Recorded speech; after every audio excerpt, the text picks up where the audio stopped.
ये बात साल 1990 के आसपास की है। राजस्थान कैडर के एक आईपीएस ऑफिसर मेरठ के एसएसपी से संपर्क करते हैं। उनसे कहते हैं कि मैं तुम्हारे साथ एक कोठे पर चलना चाहता हूँ। दरअसल वहाँ पर रेड मारनी है। रेड मारने की बात सुनने के बाद एसएसपी कहते हैं ठीक है, एक तारीख और समय मुकर्रर कर लिया जाता है। आईपीएस ऑफिसर व एसएसपी भारी पुलिस बल के साथ उस कोठे पर पहुंच जाते हैं। वहां जाने के बाद हर एक कमरे को बड़ी बारीकी से खंगाला जाता है, देखा जाता है कहीं कोई लड़की छुपाई हुई तो नहीं है।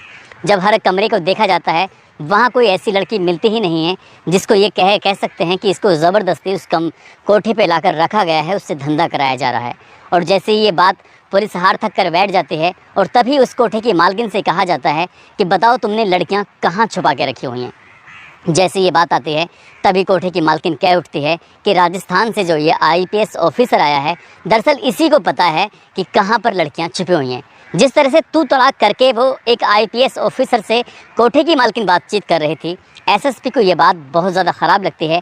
एसएसपी ने जब कोठे की मालकिन को डांटना शुरू किया तो कोठे की मालकिन कहती है डांटने की ज़रूरत नहीं है, जो ये मेरे सामने खड़ा हुआ है आज आईपीएस ऑफिसर बना हुआ, दरअसल ये मेरे ही धंधे से आईपीएस ऑफिसर बना है। ये बात सुनने के बाद एसएसपी को बड़ा आश्चर्य हुआ। वो बताती है कि मैं बेरिया जनजाति की महिला हूँ। मेरी माँ को 2 बच्चे होते हैं, एक बेटी और एक बेटा।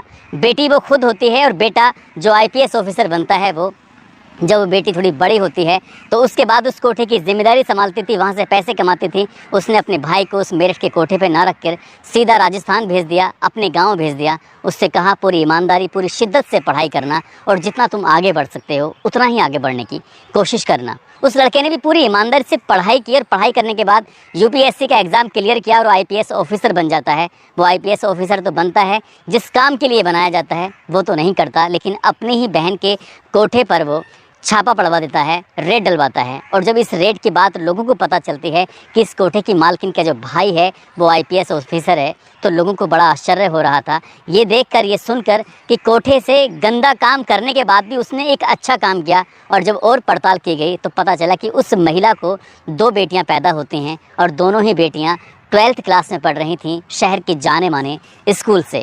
इस कहानी को सुनने के बाद शायद आपको भी लगेगा कि कोठे पर भी जहाँ गंदा काम होता है, घिनौना कृत्य होता है, वहाँ अच्छे काम भी होते हैं।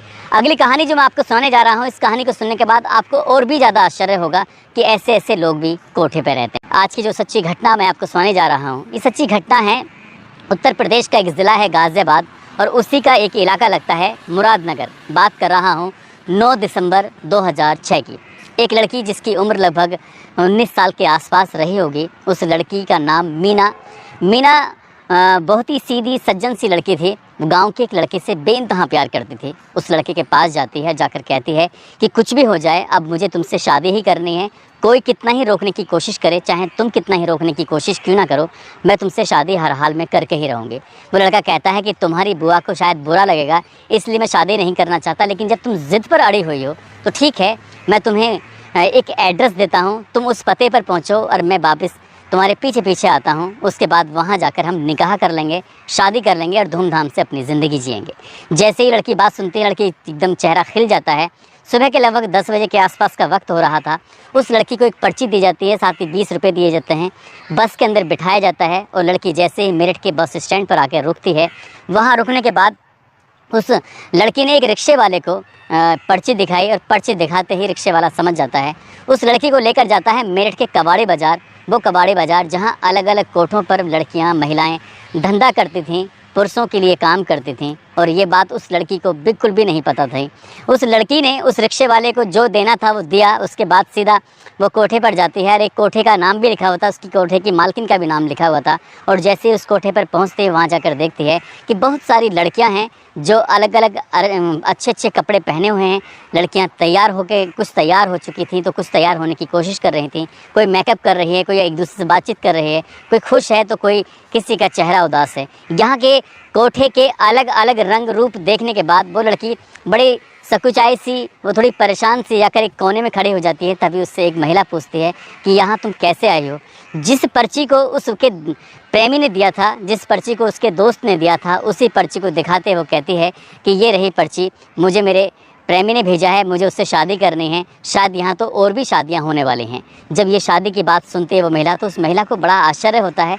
उसको वो अपना ज़माना याद आता है कि किस तरह से वो यहाँ पर आई थी, किस तरह से ज़बरदस्ती उसके साथ ये हुआ और किस तरह से हर रोज़ नए नए ग्राहक उसके साथ गंदा और घिनौना कृत्य करते थे।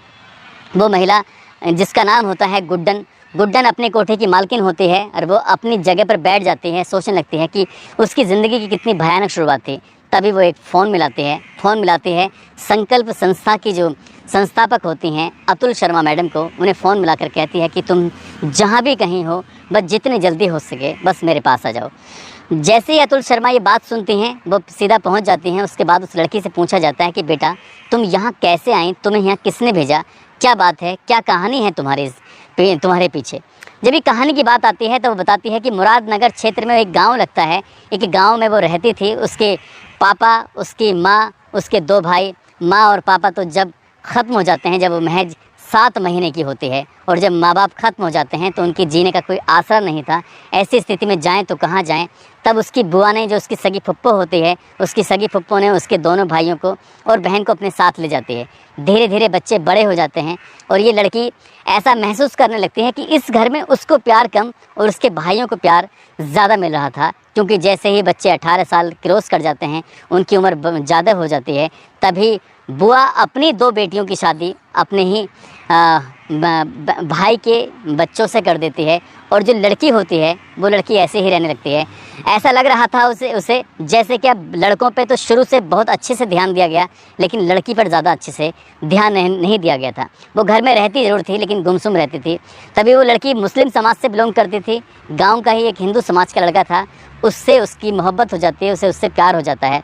लेकिन वो दूसरे ब्रादर का था, इसलिए जब ये आगे वक्त बढ़ने लगता है तो उसे भी लगता है कि मैं भी अपनी एक नई ज़िंदगी की शुरुआत करूं। उसने उस लड़के से कहा कि मैं तुमसे शादी करना चाहती हूं, तुम्हारे साथ ज़िंदगी जीना चाहती हूं। वो लड़का कहता है कि मिलना जुलना, बातचीत करना, प्यार, ये तो सब ठीक है, लेकिन शायद हम दोनों के इस प्यार को, हम दोनों की शादी को, हम दोनों के इस रिश्ते को ना तो तुम्हारी बुआ इस बात की इजाज़त देगी, ना ही समाज इस बात की इजाज़त देगा, ना ही मेरे परिवार के लोग तुम्हें स्वीकार करेंगे। इसलिए मैं तुम्हें किसी और परेशानी में नहीं डालना चाहता हूँ। इसलिए अगर तुम्हें लगता है कि तुम शादी ही करना चाहती हो तो मैं तुमसे शादी करना ही नहीं चाहता, तुम्हारे साथ नहीं रहना चाहता। इस तरह से उस लड़के ने बिल्कुल साफ इनकार कर दिया। और जब लड़का साफ इनकार कर देता है, जब इन दोनों का मिलना जुलना बिल्कुल बंद हो जाता है, तो इस लड़की का जो सगा भाई था उसका ही एक दोस्त उसका घर पे आना जाना शुरू हो जाता है। और वो लड़का उसी की कास्ट का था, उसी की कम्युनिटी का होता है। उस लड़के से वो बातचीत करने लगती है। उसे लगता है कि शायद ये मेरा हमदर्द बन सकता है। जब उस लड़के से उसकी अच्छी खासी दोस्ती हो जाती है, उससे वो बातचीत का सिलसिला शुरू हो जाता है, तभी वो कहती है कि मैं तुमसे शादी करना चाहती हूँ और तुम्हारे साथ ज़िंदगी जीना चाहती हूँ।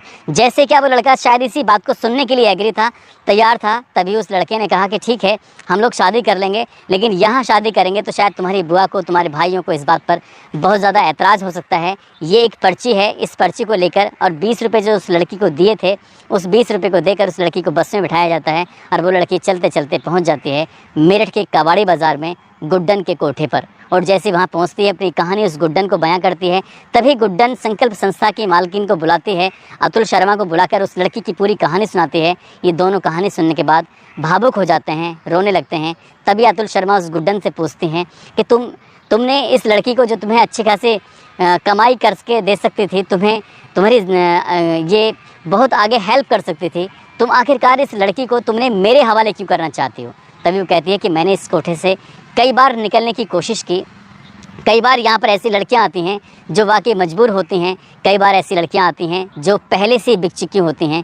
इसलिए ये लड़की ऐसी थी जिसके अभी कोई पैसे गए नहीं थे, इसके पैसे जाने थे, कितने में बात तय होनी थी, कितने में नहीं, अभी इसका कुछ नहीं पता। लेकिन इस लड़की की जो पुरानी कहानी, इसके माँ बाप पहले ही बचपन में छोड़ के चले जाते हैं, पूरी लाइफ ये बढ़ती ज़रूर है, लेकिन इतना प्यार उसे जितना घर में मिलना चाहिए था उतना प्यार नहीं मिला।